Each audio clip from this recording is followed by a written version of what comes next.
Salut à tous, c'est BizBiz. Alors aujourd'hui l'épisode 1041 du Zap Image. On commence aujourd'hui avec l'Europa League car hier soir c'était les 16e de finale aller. On commence déjà avec l'équipe de Manchester United qui se déplaçait en Belgique du côté de Bruges. Bruges on les a vus cette saison que c'est une équipe qui joue très bien au football. Ils étaient en Ligue des Champions avec le Paris Saint-Germain et le Real Madrid. Ils ont quand même fait 2 partout du côté du Santiago Bernabéu. Hier recevait l'équipe de Manchester United. Ça s'est clôturé un score nul, un partout. Donc côté Manchester c'est Anthony Martial, l'attaquant français qui a marqué une fois de plus un but à Anthony Martial avec Manchester United cette saison. Pas mal du tout, toute compétition confondue, c'est quand même 29 matchs, 14 buts et 3 passes décisives. Il a aussi été buteur en début de semaine du côté de Chelsea. Ensuite, cette fois-ci, on va parler de Arsenal qui se déplaçait hier soir en Grèce du côté de l'Olympiakos. Et belle victoire des Gunners, victoire 1-0. Donc Arsenal est très bien parti pour continuer dans cette Europa League et surtout se qualifier en 8e de finale. Et le buteur, c'est un autre joueur français, c'est Alexandre Lacazette qui a marqué l'unique but de la rencontre. Donc sur une passe d'une jeune pépite d'Arsenal, donc c'est Bukayo Saka a délivré quand même sa 9e passe décisive, toute compétition confondue cette saison. C'est le meilleur passeur du club actuellement, pourtant c'est un défenseur. Donc le latéral gauche est le meilleur passeur de l'Europa League cette saison. Il a seulement 18 ans et il y a déjà des gros clubs qui sont sur son profil. Donc Bukayo Saka, 18 ans, serait sur la tablette de Liverpool, Manchester United et le Bayern Munich. Son contrat court jusqu'en 2021 et Arsenal tente déjà de le prolonger pour cette jeune pépite actuellement meilleur passeur quand même du club. Pourtant c'est un défenseur, il a seulement 18 ans et c'est vraiment une sacrée pépite côté des Gunners. Ensuite pour continuer avec Arsenal, donc ils sont toujours invaincus en 2020 après 9 matchs disputés. Donc regardez toutes les rencontres qu'ils ont eues, à chaque fois c'est soit match nul, soit victoire pour les Gunners, aucune défaite sur cette année 2020. Et pour finir avec eux, donc ce jeune garçon accompagnait les joueurs d'Arsenal sur la pelouse avant le match face à l'Olympiakos et ne savait plus où aller après le protocole. Les joueurs d'Arsenal lui ont dit de rester avec eux pour la photo d'avant-match. Il a un souvenir pour la vie et la plus belle photo pour sa chambre. Donc très beau geste des joueurs de Arsenal. Ensuite, on va parler d'une autre très belle rencontre en Europa League. Hier, Retafe, actuellement 3e position du championnat espagnol contre l'équipe de l'Ajax Amsterdam. Et c'est l'équipe de Retafe qui s'est imposée 2-0 dans ce choc en Europa League. Donc l'Ajax Amsterdam n'a pas cadré la moindre frappe face à Retafe hier soir en Europa League. Défaite 2-0 des Hollandais et aucune frappe cadrée quand même pour les joueurs de l'Ajax. Donc ils ont eu beaucoup de mal hier en Espagne. Et pour finir sur cette affiche, donc il y a une scène plutôt marrante hier. Donc Ryan Babel, c'est un grand gamin. Donc Alan Nyom, un joueur de Retafe, s'est roulé au sol après un contact et on a rajouté un peu. Donc Babel a alors fait la même roulade et a simulé comme lui, puis s'est moqué de lui en boitant lors de sa sortie du terrain. Donc Ryan Babel a 33 ans mais reste un enfant. Donc Alan Nyom, un joueur de Retafe, on a subi une petite faute. Donc il a fait au moins 15 roulades sur le terrain. Donc Ryan Babel qui avait commis la faute, donc s'est moqué de lui, il a fait exactement la même chose que lui, il a boité lui aussi en sortant du terrain pour se foutre de la gueule du joueur de Retafe. Ensuite on va parler d'une rencontre complètement folle hier soir entre l'équipe des Glasgow Rangers et l'équipe du SC Braga, une équipe portugaise. Donc les Portugais menaient 2-0 jusqu'à la 66e minute avant que les Glasgow Rangers se réveillent et gagnent ce match 3-2. On peut voir le comeback de l'équipe des Glasgow Rangers, le tout dans un stade en feu. Donc magnifique victoire de l'équipe écossaise. Et pour finir avec les résultats importants de cette Europa League, on termine avec l'Inter Milan qui jouait hier soir du côté de Ludogorets et victoire de l'Inter 2-0. Donc un but de Christian Eriksen, c'est son premier en plus sous ses nouvelles couleurs de l'Inter Milan sur une passe de Lukaku. Et le deuxième but a été inscrit par l'attaquant belge Lukaku. Donc grosse prestation de l'ancien joueur de Manchester United. Une passe et un but pour lui hier et Lukaku lors de ses 3 derniers matchs européens. Donc on peut voir qu'à chaque fois il est décisif et le belge a déjà marqué 22 buts cette saison. Donc en tout 33 matchs, 22 buts, 4 passes décisives. Donc il fait une énorme saison avec sa nouvelle équipe de l'Inter Milan. Et pour finir avec cette soirée d'Europa League, jetez un coup d'œil à tous les autres résultats. Donc on peut voir que le Shakhtar s'est imposé 2-1 contre l'équipe du Benfica. Donc tout se jouera au match retour la semaine prochaine. On peut voir une belle victoire du Sporting 3-1 contre Istanbul Başakşehir. Sinon les matchs à 21h, on peut voir une belle victoire aussi de Wolverhampton, l'équipe anglaise qui s'est imposée 4-0 contre l'Espagnol Barcelone. Ensuite regardez les 4 joueurs nommés pour recevoir le trophée du meilleur joueur en Europa League cette semaine. Donc pour moi ça devrait être le japonais Daichi Kamada qui a marqué un triplé avec son équipe de Francfort contre l'équipe de Salzbourg. Ensuite cette fois-ci regardez les 4 joueurs nominés pour le titre de joueur de la semaine en Ligue des Champions. Donc Renan Lodi, défenseur de l'Atlético Madrid qui a été élu homme du match. lors de ce Atlético Liverpool. Mardi soir, Haaland, Atteboer qui a marqué un doublé avec l'équipe de l'Atalanta Bergame et Hugo Lloris qui a fait un gros match malgré la défaite de son équipe de Tottenham contre l'équipe du RB Leipzig. Donc moi, bien évidemment, je le donnerai à l'attaquant norvégien Haaland. Ensuite, cette fois-ci, regardez l'équipe type de cette semaine en Ligue des Champions. Donc que des joueurs qui ont été décisifs avec leur équipe cette semaine en Champions League. Donc bien évidemment, Haaland, on peut voir Ilicic et aussi pas mal de joueurs de l'Atalanta Bergame. Saúl Ñíguez qui a marqué contre l'équipe de Liverpool.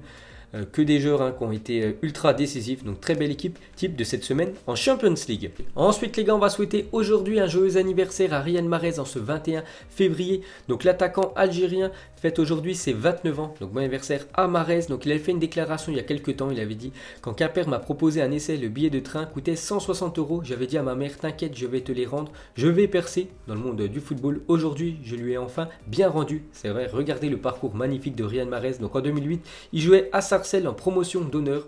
Ensuite, il a signé à Quimper en CFA. Ensuite, ça a été le bon pour lui dans le monde professionnel avec l'équipe du Havre en Ligue 2. Ensuite, il a découvert l'Angleterre avec l'équipe de Leicester, en plus champion d'Angleterre en 2016. 2 ans plus tard, il signe à Manchester City pour 67 millions d'euros. Et en 2019, donc l'année dernière, capitaine de l'Algérie et vainqueur de la Coupe d'Afrique des Nations. Donc très bon anniversaire à Riyad Mahrez. Et pour finir avec lui, donc une déclaration d'une légende. Donc Samuel Eto'o sur Mahrez, c'est l'un des grands joueurs du football mondial aujourd'hui. On a beaucoup de chance de l'avoir dans notre continent. J'espère vraiment qu'il ne rêvera pas seulement d'être meilleur joueur africain, mais également ballon d'or européen. Donc voilà ce que dit Samuel Eto'o sur Riyad Mahrez. Donc en espérant le voir un jour remporter le ballon d'or, même si ça semble très compliqué.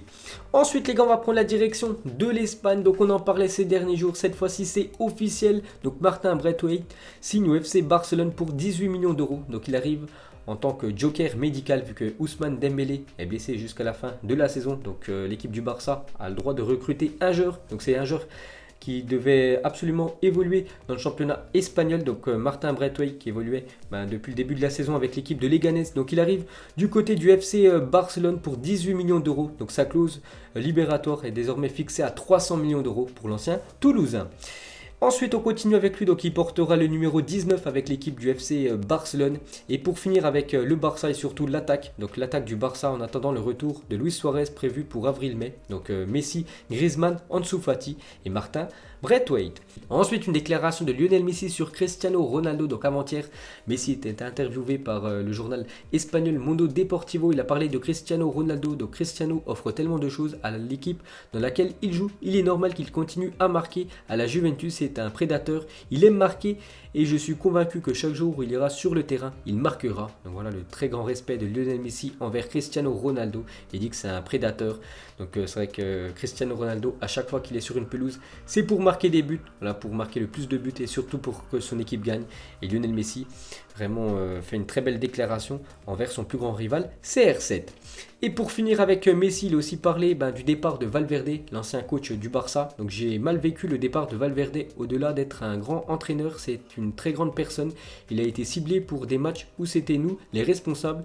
Mais c'est plus simple de virer l'entraîneur que tous les joueurs. Donc voilà, Messi est un petit peu dégoûté que Valverde a été viré il y a quelques jours. Ensuite, on continue avec le Paris Saint-Germain et les joueurs du PSG ont fêté l'anniversaire de Cavani, Di Maria et Icardi hier soir. Parce que c'est vrai que ces derniers jours, Icardi, Di Maria et Cavani ont fêté leur anniversaire. Donc hier, ils ont fait une fête d'anniversaire avec tout l'effectif du Paris Saint-Germain.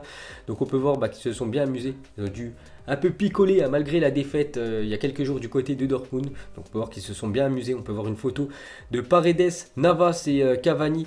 Ils étaient tous torse nu. On peut même voir aussi Neymar qui a très bien fêté ça. Donc en espérant qu'ils soient en forme cet après-midi lors de la reprise de l'entraînement avant le match dimanche contre l'équipe de Bordeaux. Ensuite on revient sur Neymar qui a été élu joueur du mois de janvier en Ligue 1. Donc félicitations aux Brésiliens. Bon après il a fait un mois de janvier monstrueux. Donc il est en première position. Younous Abdelhamid, donc le défenseur de Reims, deuxième position. Et Moussa Dembélé, l'attaquant lyonnais, termine en troisième position. Donc félicitations à Neymar pour ce trophée du meilleur joueur du mois de janvier. Donc ses stats c'est quand même 4 buts et 2 passes décisives pour le mois de janvier en Ligue 1 pour Neymar. Et pour finir avec lui, il a fait une déclaration sur Jadon Sancho, le jeune crack anglais de l'équipe du Borussia Dortmund. Donc il a dit: j'ai joué avec et contre de nombreux joueurs talentueux, mais des joueurs comme Jadon Sancho viennent tous les 10 ou 20 ans. Il gagnera au moins 2 ballons d'or s'il peut rester en bonne santé. C'est un talent unique. la belle déclaration du Brésilien envers l'Anglais Jadon Sancho. C'est vrai qu'à la fin du match, les deux déjà se connaissaient déjà très bien avant le match et se sont échangés le maillot à la fin de la rencontre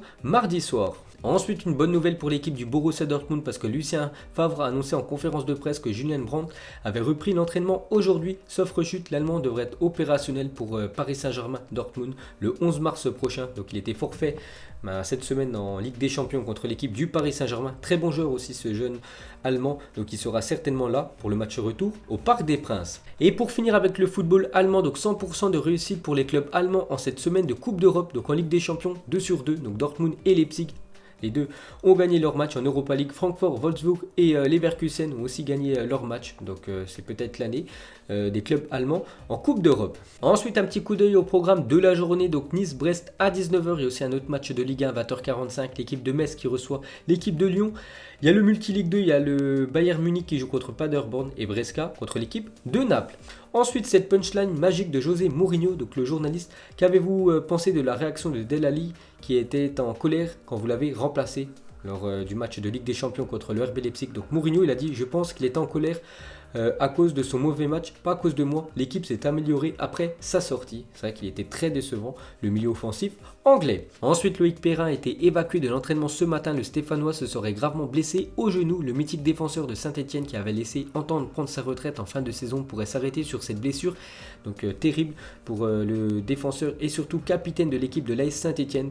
Donc il s'est blessé gravement à l'entraînement ce matin. Donc ça pourrait être fin de saison pour lui. Et pour finir ce Zap Image, donc avant Leverkusen Porto, les supporters du Bayern ont déployé des banderoles pour soutenir Moussa Marega qui avait été victime de cris racistes dimanche dernier. Donc bienvenue Marega, pas de place pour le racisme. Vous vous souvenez, on avait parlé la semaine dernière que Marega, l'attaquant de Porto, avait quitté la pelouse parce qu'il avait entendu des cris racistes dans les tribunes de Guimarães. Donc on peut voir que les supporters du Bayer Leverkusen ont mis des banderoles en hommage à Marega. Donc bienvenue Marega, pas de place pour le racisme. Très beau geste des supporters de l'équipe allemande. Donc voilà les gars, la fin de ce Zap Image 1041. Donc si ça vous a plu, un petit like et je vous ferai l'épisode 1042 demain. Donc moi je vous laisse et je vous dis à la prochaine comme d'habitude. Ciao à tous.